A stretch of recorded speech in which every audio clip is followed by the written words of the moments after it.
protect your sleep like it's $1 million meeting. Your sleep consistency is everything. And what I mean by that is that you're going to bed at the same time every night and you are waking up at the same time every morning as many times a week as possible. Sleep is going to make or break me. Sleep will determine whether I can do the workout the next day. Sleep is going to determine if I've got the energy. We never give estrogen the greatest due diligence of how much of a vitality hormone that is, particularly for the brain. I think of estrogen as Houston NASA control for the brain. We're talking about regulating energy metabolism, growth, modulating the immune system in the brain. Estrogen is driving your brain's ability to function.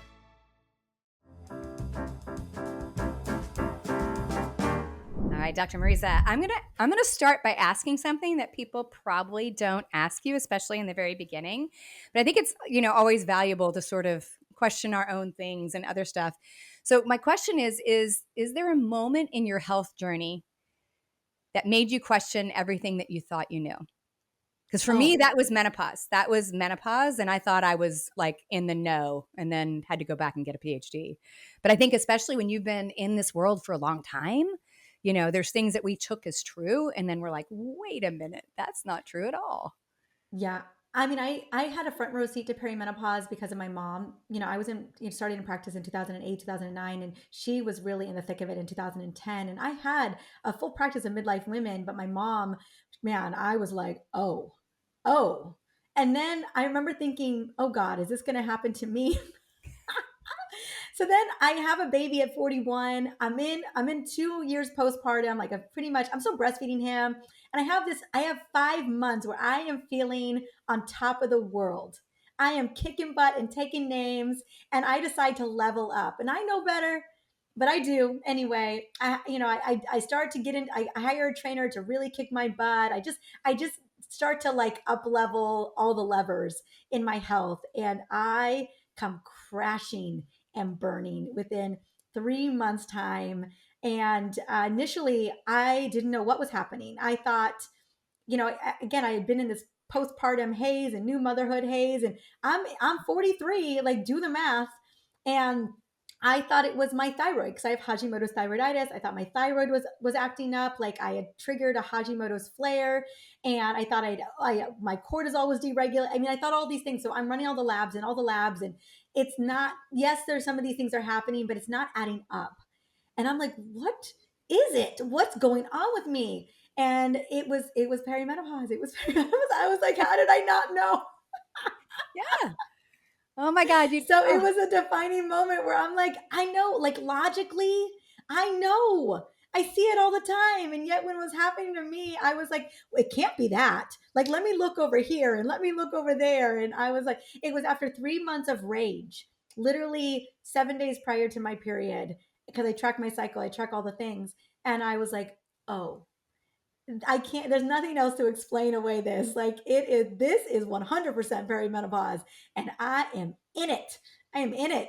So yeah, it was a defining moment for me where I was like, okay, like even though I thought I knew all the things I knew, I did not know how destabilizing it was going to be and how much it was going to hijack my brain. Yeah. Yeah. Yeah. Gosh, that sounds so similar to my experience. Mine started in my late 30s. And I own my clinic. So of course you're like, it's got to be adrenal fatigue. You just opened a clinic and went back and got a master's while you worked in corporate America. It's adrenal, it's this, it's thyroid, it's this, without really the understanding that this is how your perimenopausal journey got started. Because I don't know about you, I've never had I'm much older than you, but I've never had a hot flash or a night sweat. So like if I was using that as a primary gauge, it's like, okay, that ain't yours.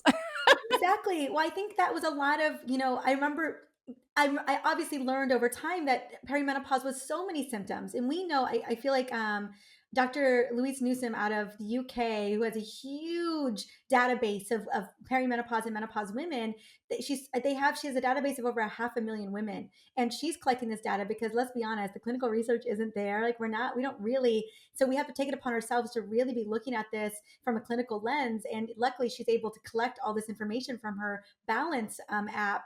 And she just posted the most common symptoms literally a couple of days ago. I think 14 out of the 15 were all brain related. The most disruptive symptoms of perimenopause into menopause. But we were all brought up with, if it's not hot flashes and night sweats, low libido, or vaginal dryness, then it's something else, or it's all in your head, or we're just going to brush you off.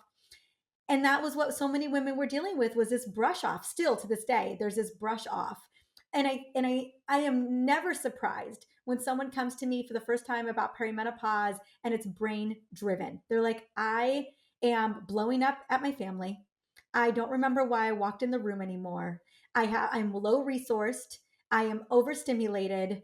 I am burning out. And this is perimenopause. But it's also all the things that you said too. So often in this transition where hormones are erratically declining without permission, because I didn't ask for that. Okay. You also have all of these life stressors and these life circumstances. And so, women tell me, well, I think it's this, I think it's that. I'm like, it's probably all of it. But it's also floor, your foundation is faltering too. You can't rely on these hormones to allow you to do the things that you used to do, which you shouldn't have been doing them in the first place. Like, probably shouldn't have only been getting 5 hours of sleep. Probably shouldn't have been drinking those 3 glasses of wine before bed. Probably shouldn't have been just extreme dieting. Like, we could get away with that. And then we can't. And I think that's what happens. You're like, whoa, whoa, whoa. I don't have the same resilience. I don't seem to be able to kind of get by the way that I used to. Like, I have to be so much more intentional about my recovery and my rest and my self-care and all the things. It's just a different game. No, it is a different game, and you're right. The resiliency factor really isn't just there, and instead of sort of hitting our intuition and sort of stepping into it and saying, okay, what is my body trying to tell me? Most of us double down. We're like, okay, it's Right. not working. So I'm going to go to another Orange Theory. I'm going to go, you know what I mean? Yeah, It's oh like, no, I over effort. I yeah, call it over efforting our way. And that's like the antithesis of what we should be doing. right, right. And it's also that often we have to find a way to put self-care and take care of ourselves. And in an environment they very well may be making us sick, because it's not like we can blow off our family and our children and the parent we're managing and work and all those other things. Like, we Yeah. have to figure out how to do and kind of revolutionize where we're going, right? And what we're Yeah. doing and how to do it. Yeah, and I can speak into that so deeply with a 4-year-old and aging parent. My mother, thank goodness she is. My mom, man, she was in the eye of the storm at 48, 49. And at 50, she just got so clear. She was in that reckoning. I mean, obviously, I took over my mom's care too, so I got to be a part of it. But she was like, no, I'm not going down like this. I'm doing this on my terms. And my mom just she plays competitive tennis 3 to 4 days a week. She just ran a half marathon. She flew to Ireland to run a marathon back in the fall. I mean, this woman is crushing at life at 64 years old. And I mean, I'll tell you what, at 47, she had a decision to make. And I think we all get to make that decision about how we want the second half of our lives to be. It doesn't have to be the beginning of the end. It doesn't have to be this decline. But it is a reckoning where we have to get super clear about what matters. And it is about punctuating our day with things that are going to help us thrive, not just survive during this transition. Oh no, it's so true. And I will tell you, since I'm a little further down that train, the clarity and also the F's all go away. Like, yeah, it's so it's I thought it was there at 50, but like 55, I'm like, wow, wow, yeah, my filter is missing. But I'm much more intentional about where I use it, but it is missing. I love it. No, I mean, what an opportunity, right? So many of us have been taught to live for everyone else, to be self-sacrificing, to not have boundaries, to live in boundaryless families and relationships, to say yes to everything, to stack the obligations, things we never even wanted to do. I didn't even want to do that. And yet I just said yes to it. And you get to this point where you're like, everything is up for review.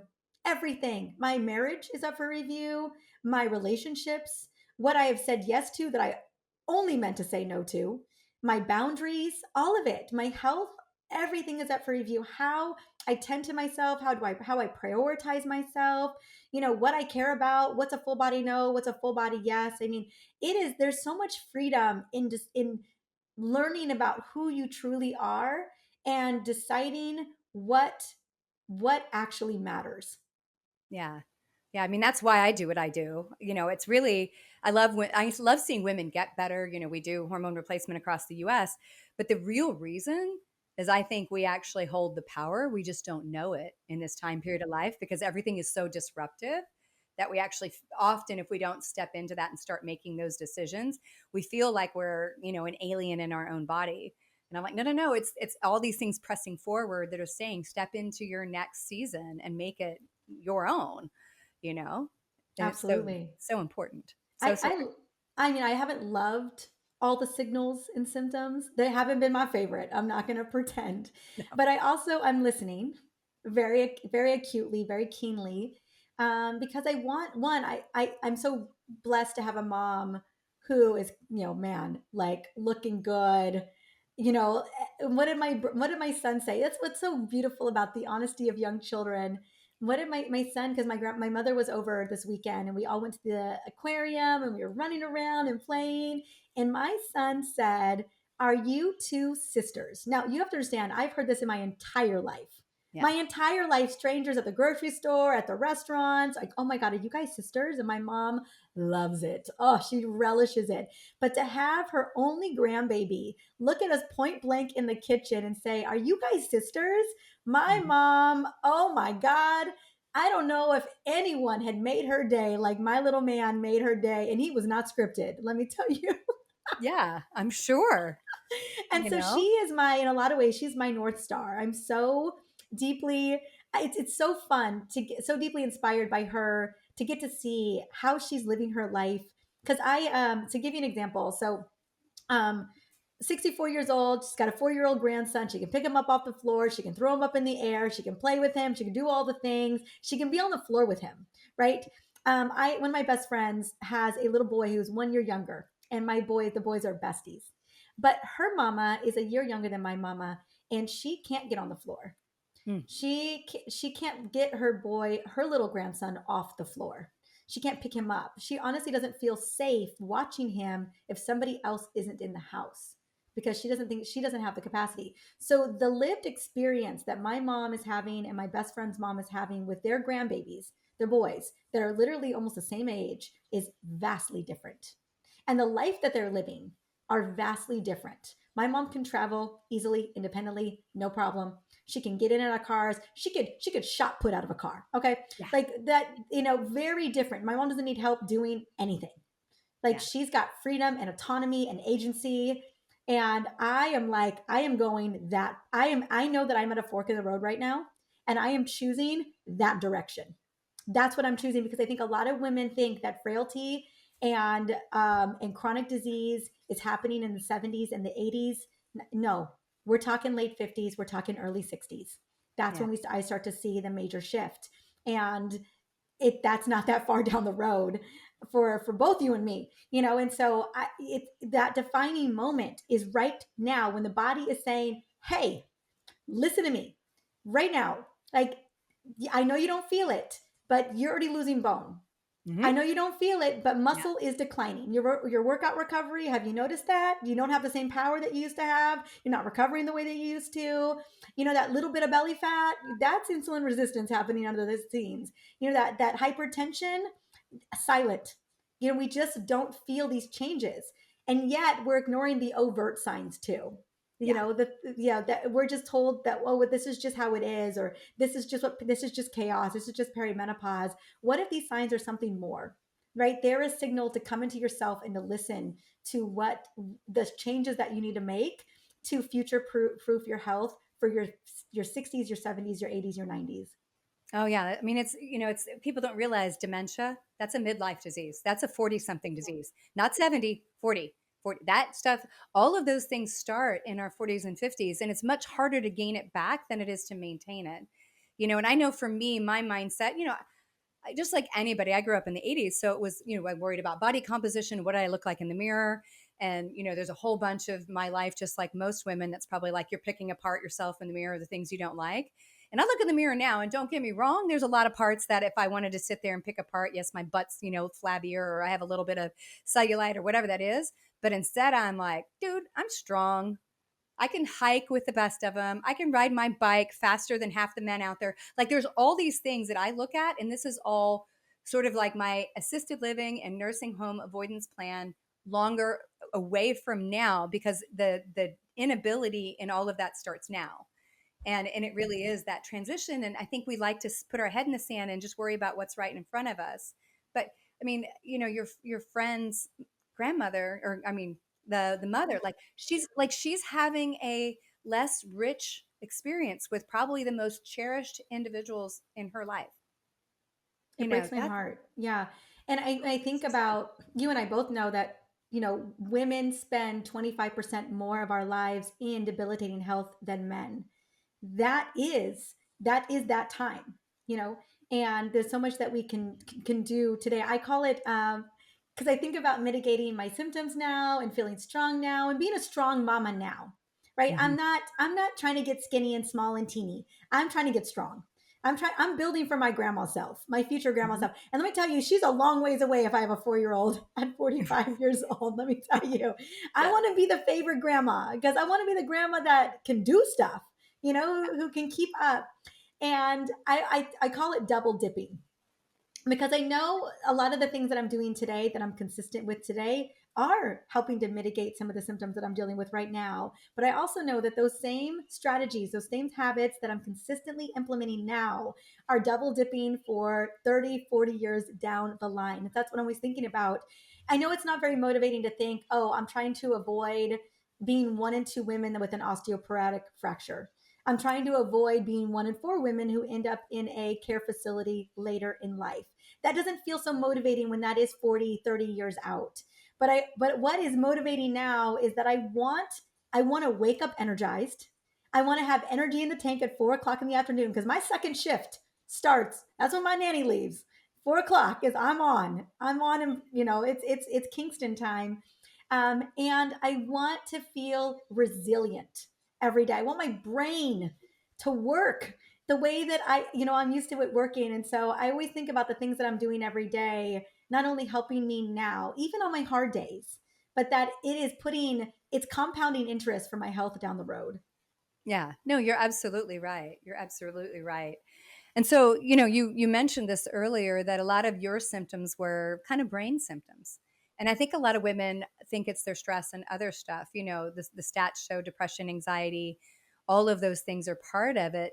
Where you said you were more, I would say, irritable. Was that kind of what you experienced? Yeah, I mean, I will talk about all my brain symptoms. So low stress tolerance, irritability, yeah, rage, but lack of word recall, brain fog, not feeling as alert. Obviously, again, I always thought that my worth was predicated on productivity, so my productivity felt like it faltered a little bit there, and I would say feeling low resourced and overstimulated. I'm overstimulated easier. By 5 o'clock in the afternoon, if I had to choose between my husband asking me a bunch of things and my son's going to ask me all the things all the time anyway. Like, where's the flat 2x2 Lego piece? The red one. Yeah. I mean, we have thousands of Legos, and so if I'm already overstimulated, I'm picking my son over my husband. I'm like, you can find the almond milk by yourself in the fridge. Okay. It's in there. You saw it this morning. So that those are the things that were happening, but kind of all at once often. And Mhm. man, I mean, I always think of estrogen being the master CEO of the brain, and Yeah. how she is not showing up to work consistently the way that she used to. She is what our a dear friend of, I think, both of ours, Dr. Carrie Jones, calls it Yes. unconsciously uncoupling Yeah. from the brain. And so yeah, I felt I was like, oh my gosh, this has got to be erratic hormones shifting in the brain. This isn't just stress anymore. This is something else.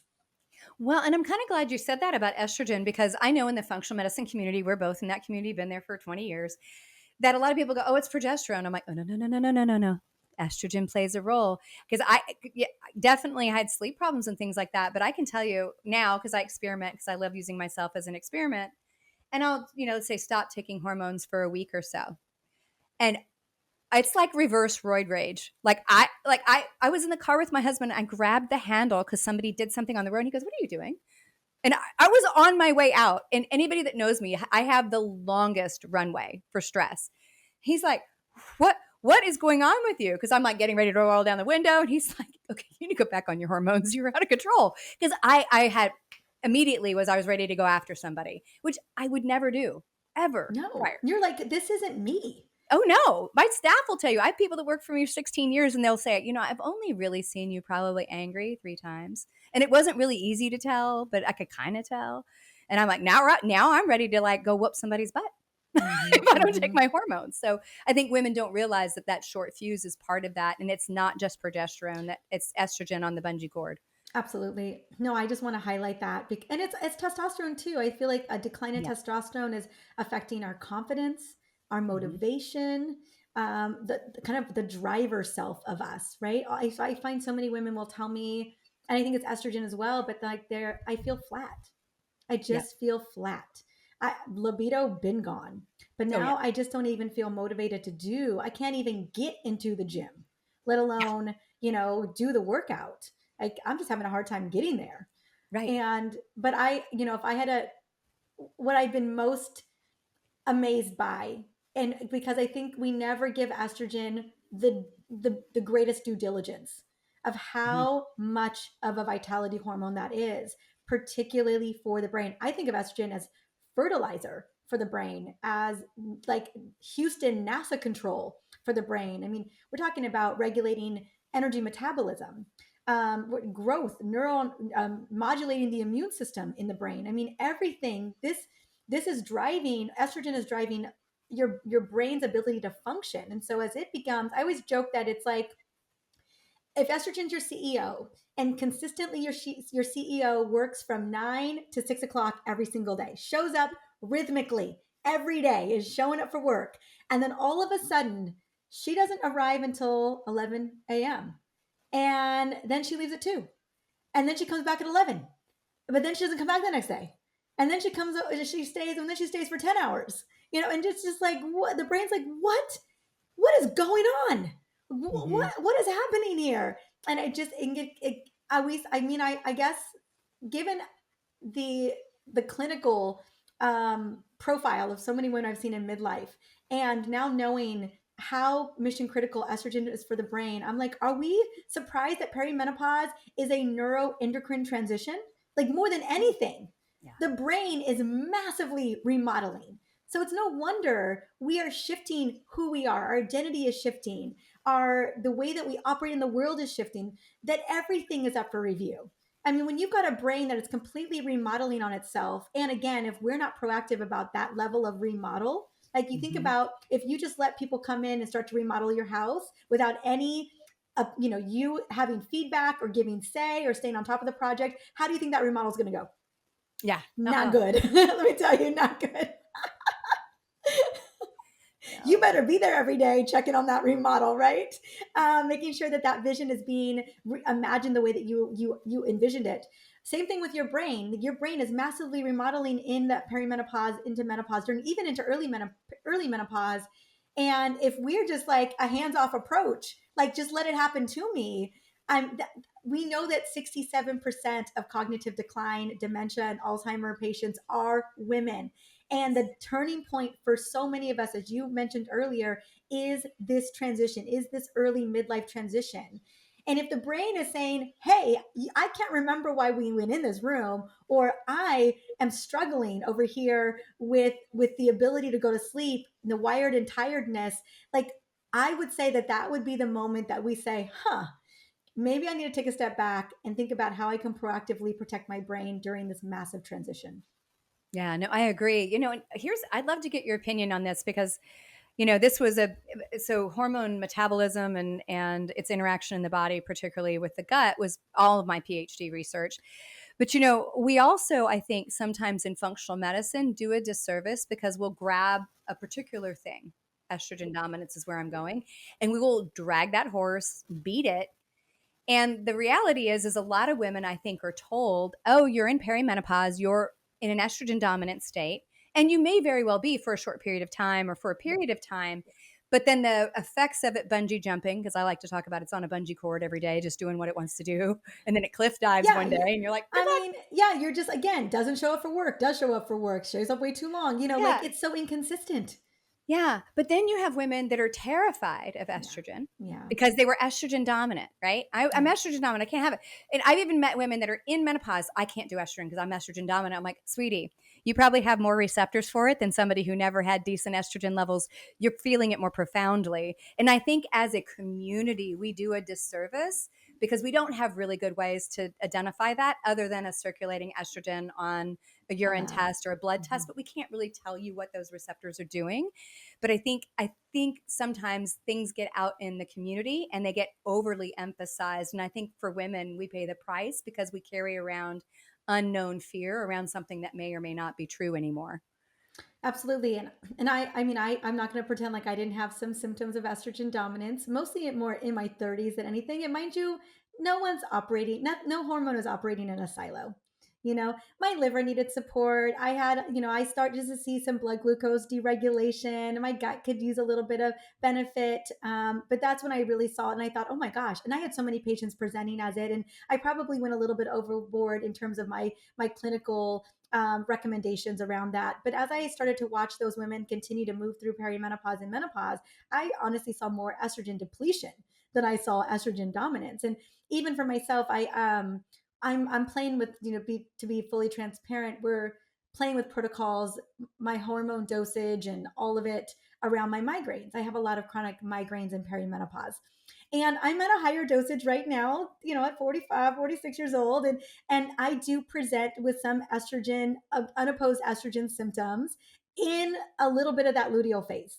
And so I make sure that I'm really clearing it. But also, the thing that we're trying to mitigate is the migraines. And so I'm just, it's like, okay, what's the worser of the two evils? And so but how can I also support my gut and my liver while we're kind of playing with my estrogen? But ultimately, even in my mid 40s, it's more of an estrogen decline than it is an estrogen dominance thing. And it breaks my heart, given the misinformation or the lived experience of that, maybe in your late 30s, mid 30s, or early 40s, you're thinking to yourself, oh my gosh, I can never be on it because this is what's happening to me. But it is always a yes and one. It's going to be gone. She is going to be at a low, low, low state once you get to menopause. Even before menopause, it's going to be pretty low at the end of late perimenopause. And let me tell you, not having that hormone, you're not going anywhere good. Even the bone, even just bone remodeling alone, not to, I mean, not even just to talk about, muscle protein synthesis and recovery, what's going on with your brain, your cardiovascular health. I mean, all of that is up for review. And so I hope in this conversation, we're hoping to dispel that there is things that you can do with even being on estrogen to help make sure that you're clearing, because yeah, you do got to use it and lose it. That's for sure too. Right. No, you're absolutely right. But yeah, I think people need to realize, that perimenopause has stages and some people start, like I started those stages in the late 30s where I was estrogen dominant, but there's a period probably earlier than you think that you may actually need some estrogen support, despite the fact that you're cycling. Despite the fact that, yeah, you're still having that. That's not fair. Yes, we all go through menopause, but we might be really low on estrogen and still have a cycle. So let's go into a little bit more depth. I'd love to talk a little bit about um, I know a lot of your new book that's coming out that we're going to talk about. You talk a lot about also the metabolic health, and that's a big interest of my community and myself too. That a lot of women just don't realize that there is a massive shift in all aspects of metabolism as we go through perimenopause, and what worked before probably doesn't work anymore. And I'd like to for you to give kind of your take and spin so women understand that it's not a failing on their part, right? It's not that you are failing. It's this the game has changed. Exactly. The game has changed. I think that's the big message here, that you're not broken, you're not failing. I know that there's the narrative that it's always your fault, that it's yours to blame, that you're not working out hard enough, that you're not eating, in a calorie deficit. And I can't stand the brush off and the gaslighting that happens to women. And even people, I will say that I have a whole chapter in this, the metabolic shift and changes that happen in perimenopause and into menopause. And I mean, I think many of us have lived it, have lived where, you know, the exercise and the diet routines that we've been consistent on. I mean, all of my patients, these women are consistent. The thing that I will say in my first visit with so many people, so many women will be, they want me to know that they are not lazy. They want me to know that they have been trying so hard to do all the things. And it just breaks my heart because they're just like, just please know that. And I was like, I already did. I believe you. But we know when these hormones start to decline, and it's not just estrogen and progesterone, right? We know as estrogen's declining, insulin resistance is increasing. We know that body composition's changing, whether like even if you don't gain a pound on the scale, we know that there are body compositions change, like fat is moving from hips and thighs and butt over to the belly. That is happening. And I know you know it because you can see it. Like you're like, I can, this is happening to me. We also know that muscle, we're losing muscle, and that means our metabolic rate is shifting. And last thing, we also know that blood glucose and even cortisol is deregulating too. And when you start to add all of these pieces up, it ultimately it's about how we process energy, and that begins to shift. And so what used to work for us in our 20s and even in our maybe early 30s, maybe into our mid 30s, just simply isn't working anymore. We're not able to get away with the things that used to work. Like I was an 80, I was born in 79, so I was an 80s baby, but I grew up in the 90s, and it was always like I could just go on a quick diet and I could do more on the treadmill or do on the I mean I spent hours on the stairmaster and I would just drop that weight. And it does not work like that anymore. But I think the big thing, the through line that I want to just walk away with is that your body is changing and it is shifting because these hormones are declining. But there's a lot that we can do about it. Yeah, no, you're absolutely right. Now, so if you were to say that, so now that we know that we've got some metabolic changes and energy changes, what are your favorite blood sugar and energy hacks for my listeners? Like there's things that they could do. You don't have to be like remodeling your entire life right now. Like what are 3 things that they can just go ahead and start doing?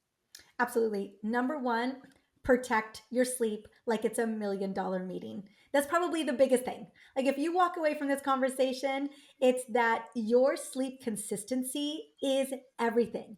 And what I mean by that is that you're going to bed at the same time every night and you are waking up at the same time every morning as many times a week as possible, right? Even that social jet lag where you're like, I can wiggle, I can just go to bed a little bit later, wake up a little bit later on the weekend. That messes with your circadian rhythm. That messes with your hormones. And so when you're, and I don't know about you if this is true for you, but sleep is going to make or break me. Oh yeah, Sleep, 100%. sleep will determine whether I can do the workout the next day. Sleep is going to determine if I've got the energy. I know when we're sleep deprived, we eat 15% more calories because our bodies are trying to get energy from somewhere else. So that's number one. Sleep consistency. Go to bed at the same time. So for me, it's 10 p.m., 6 a.m. Yeah. And I'm usually within a 15-minute mark of both. So that's number one. Number two, move after meals. And ideally, move as much as possible. Like if you look at the Blue Zone research, they are physically active individuals. They're not going to a yoga workout, they're not going to a strength training workout. They are just physically active all day long. That is what they're doing. So, but if movement throughout your day or building your life around movement feels like an undertaking, just move after meals. And it doesn't have to be, as much as I would love the walk outside, my 4-year-old doesn't want to walk outside after dinner. He wants to play Legos. That's what he wants to do. So I exercise snacks. Just knock out some squats, walk down up and down your stairs, do some jumping jacks.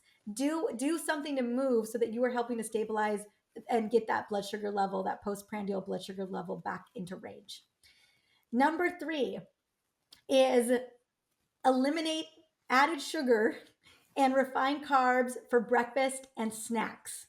Okay, so the morning, what you eat, how you break your fast is going to set the tone for the rest of your day. And I will tell you, if it is toast and jam, or it is a vanilla latte, or it's anything that's going to raise your blood glucose, you are going to be on that roller coaster, not for the next 24 hours, but for the next 36 hours. And I'm talking, that's if you eat super clean for the rest of the day, you're still going to be on that blood sugar roller coaster. But also, same with snacks. If it's 3 o'clock in the afternoon, you haven't eaten since lunch around, like, let's say noon, and you have a snack that's a Kind bar or it's another vanilla latte, you are back on that blood sugar roller coaster because there's nothing to stop that sugar from hitting the bloodstream. Like it's, and you're going to feel it. You're going to crash and burn. So those would be my, if I had to like my non-negotiable takeaways, like prioritize your sleep. Like it's $1 million. Don't let anyone mess with that sleep routine. Okay. Number two, start your day with a metabolically healthy meal that you're not on that blood sugar roller coaster, and move after meals. Yeah, you're absolutely right. And I'm so glad you said something about a kind bar. I was with somebody over the weekend. We went to a gas station because we were driving or whatever, and two of us got beef jerky because it was like, I was okay, going to we're say there's hungry. We don't have almost anything else. nothing at a gas station that you No, it can was like, eat. okay, they had an organic beef jerky that was also gluten free, and she got a kind bar, and I was like, I wouldn't do that. And she's like, no. Mm-mm. And I was like, she had just gotten a CGM, and she's like, the next day, like at the end of the day, she had looked at her breakfast meal that was complex, right? No real wild spike. But she's like, I looked back at the kind bar and it went really high. I'm like, yes, it did. Because it is Yeah. not actually healthy for you. No, There's a it's ton of unopposed carbs. sugar. It's Unopposed unopposed sugar. sugar. And there's nothing to blunt it. So I always tell people, if you're going to have dessert, it's after the complex protein, healthy fats, and fiber meal. And ideally, it's at lunch. Yeah. Because let me tell you, if you're in midlife and it's the evening time, you might as well just put that on your butt. Oh, And, 100%. after dinner, because there's it's unless you are walking for 30 minutes in the evening after that meal or after that dessert, it's just going to stick, because we're not burning fat at that point. We're not in the thermogenic state anymore. We're in a storage mode kind of time. And I always joke, maybe not jokingly, but with my besties, I'm like, anything after 7 p.m. is late night eating. Yep. We don't have the wiggle room anymore. Like I'm not 20. Mm-mm. No. No, I'm my husband, he jokes that we're blue platers. I'm like, look, if I could eat by, and most of the time I can't because of my work schedule, but if I could eat before 5, I would eat before 5. Because the other thing that I noticed, you may not notice this yet, but if the food is really rich, just even like spice, I like very flavorful food. So if I, let's say, get home and eat at like 7:30, 8 o'clock because I was working late, I won't be able to sleep very well, not because of blood sugar, because I check that. It's because of the complexity in the like brain experience of that really flavorful meal, right? Our genetics can drive some of that. But I used to be just fine. But now, no, no. No. Like, No, it's I like, have I have no wiggle. Like when I see a dinner reservation at 7:30 or 8, I'm like, "What?" nope. I'm I'm getting, well, it's bedtime routine, it's bath time routine, but like it's done. It's been done. Like Yeah. we eat because obviously my little one goes to bed even earlier than us, and I just want to be mindful even for him at a young age. Although again, he's got a lot more wiggle room than we do. But Right. we eat by no later than 6:30. Usually Yeah. dinner's on the table between 5:30 and 6. Yeah. And then I've got about a 4.5 hour buffer window between, and that's it, nothing else. Like I'll drink electrolyte water, I may have a decaf tea, like a chamomile tea. That is it. That's it. Yeah. Shut it down. No, it's so true. I mean, it's so, so true. And then on the weekends, I'm done by like 4. I love that. Yeah, I love that so much. I mean, the earlier we can, I am such a proponent of early time restricted eating. Yeah. Yeah. When Not you can not fit it. fasting per se, but early time restricted eating. Eat earlier, break your fast with something metabolically healthy in the morning. Set so that Yeah. you're building that muscle. I don't want you to lose that muscle either, but I don't want you to become insulin resistant. And Exactly. many of us already are. The question I always ask any patient is like, are you even metabolically healthy? Are Right. you the 7%? Right. So often they're not, and Yeah. so what, yeah, Yeah, it's so interesting because, in our telemedicine company, we run labs beforehand, right? yeah, Even if somebody's menopausal, right? And you run into conventionally trained doctors like Menopause Society, and they go, you shouldn't do that. And I go, you don't really want to load up somebody with hormones, particularly testosterone, in a metabolically deranged body, right? no, If they're pre diabetic with high fasting insulin, we need to double down and get those things dialed in. So when you get on the hormones, you can get the full effect of positive hormone replacement. And it's just, yeah. And most of us don't realize that even if our sleep is disrupted within one day, we are insulin resistant by definition. absolutely. I give women a little bit of leeway. I say, 4 days, 5 to 6 hours of sleep per night. You are Mhm. pre-diabetic by that fourth or fifth day. Yep. Like that's how serious it is. So yeah, it's the biggest lever that we can pull is the sleep lever to Yep. me, and moving your body as much as possible, like just as much as possible. And this is already assuming that you're eating healthy. Yeah. Yeah, no fast food. Charcuterie is not a meal. Exactly. No, It's exactly. wine. So true. Wine, exactly. No, yeah. The two things I ask myself every day is one, when it comes to food, is this going to fuel my future brain? Yeah. Is this going to fuel my future brain? And if it's not, it's a no. It's just a no. And then the second question I ask myself every day is whatever it may be, health, like behavior wise, lifestyle wise, is like, is this setting my future self up for success? Yeah. And if it's not, it's a no go. It's just a no. Because I don't have the capacity anymore. And that's okay. Mhm. Like I always tell people, I'm not disillusioned by what is happening to my body right now. Yeah. And I want to future proof my health as much as possible. And same with my patients. I always run full lab panels on my patients. I want to look at everything. I always say I want to read the metabolic tea leaves. Yeah. And we need to be a healthy host for hormones. It doesn't mean I'm going to keep somebody off of them, because that could be the turning point. That could be the light bulb moment. But we Mhm. have to be dialing the lifestyle strategies. Hormone. I always joke that hormones are not going to lift the weights for you. They may get you in the door again Right. because you finally feel alive enough to get in the door. But like, they're not going to do any of the lifestyle strategies for you. No, yeah, because we do get people that say, "Well, you have to earn your hormones." I'm like, "No, no, no, no, no, no. No. You have to get your hormones so you can get to the gym." Right? Exactly. Like, Yeah, it breaks but me we heart when people say you have to earn your hormones. I'm like, no, it's a yes and. Yes, we got to get your body super healthy so that yeah. hormones do exactly what they're meant to do for you. And I'm not ever going to keep hormones away from somebody if they are struggling on the ground. Like they just need a little booster to get them off into the races. But I'm really clear. I'm like, ultimately, these aren't going to save you on their own. No, it's It's very, got to very be a true. comprehensive protocol. And I think women also need to know, like I got one of my best friends in the whole wide world who is 36. She sent me labs, and I've been knowing she's been struggling. She's got two boys under 5. She's holding it all together. She sends me her lab. She hasn't met with her conventional doctor yet, but she sends them to me all via text message. I just got them a couple days ago. And she has metabolic syndrome. Mm. She had a fasting glucose of 105 milligrams per deciliter. She had triglycerides were 150 milligrams per deciliter, a waistline of over 35, high blood pressure of 130 over 80. And I'm like, we're not even in peri yet. Yeah. Like, but I wanted to be so real and truthful about what was going on. And I was like, I wanted to preface it. I'm like, are you ready for me to just sit you down? Like, I want you here in 30 years.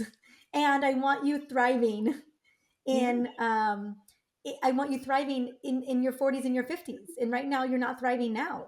You're barely getting by. And so um we have to be looking at all these numbers. Yeah. And even earlier, like we need that timeline so that not only are we bringing in the right hormone support, but we're also bringing in the right lifestyle levers that are going to help you feel more alive. No, it's so true. It's so true. And you're a good friend to go through that and help your friend through that for sure. Now, I mentioned this earlier, but you have a new book coming out that every woman who's either pre-perimenopause, perimenopause, or even if you're menopausal, you need to read this book. So tell us about the book. Yes, this book is it's a rallying cry. It's a revolution. It's a movement. That's what this book is all about. It's about fierce advocacy, and it's about the non-negotiable levers, the pillars that are going to move you forward. Again, that's going to help you double dip and navigate perimenopause now, but also your future health, your future self. So the first part, the question I get all the time from, gosh, almost every patient is, "Am I in? Is this perimenopause? Like what is this? What is this?"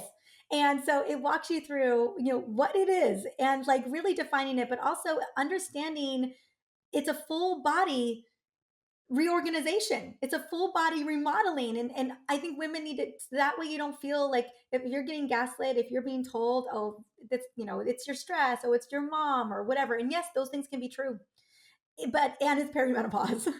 And so I think it's really important that we understand that everything is up for review. The whole body is shifting and changing, and most likely we are feeling that.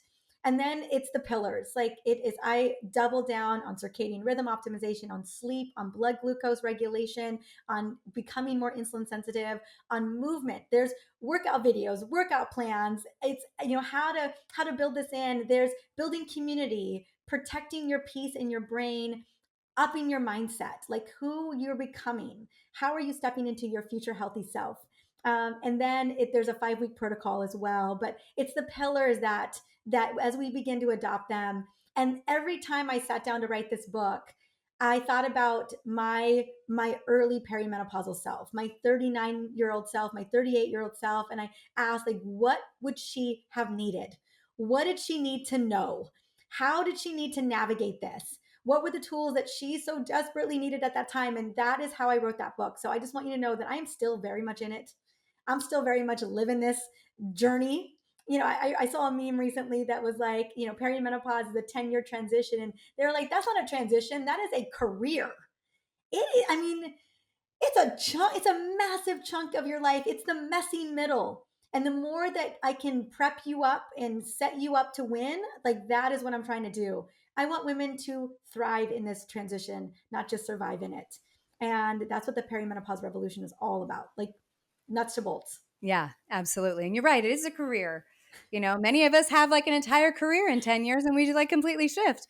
So that's your menopausal journey on average, which means some of you get to enjoy it for like 15, 16 years. And some people sail through and only have problems in the last 3 years or so. But usually most of us are knocking out a career's worth of time. Yeah. I'm still I probably have another 6 years to go, 5 years to go, give or take. I'm hoping. I mean, and you know what? Who knows? I'm going to be on hormones the entire time, so I have no idea when I'll hit that date. That's right. That's right. Because ideally, you replace before you come to the end point, right? Because then you can preserve the brain and the bones at a better way. So Yeah, that's true. So I'm definitely an advocate of intervening early and preserving rather than just waiting absolutely. for the Well, end. it's just so interesting to me that, and I understand the wanting to know your menopause birth date. I get that, but also this idea that it's this end point. I'm like, it's not. It's a continuum.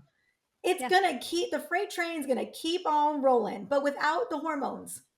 Right. And so I just, this idea, so I honestly, I never need to know the date.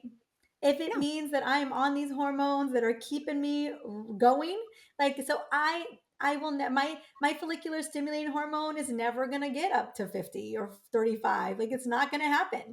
I'm not, there's never going to be that one reliable test that's like, you're in menopause. Like, at some point in my early to mid 50s, I will have been there.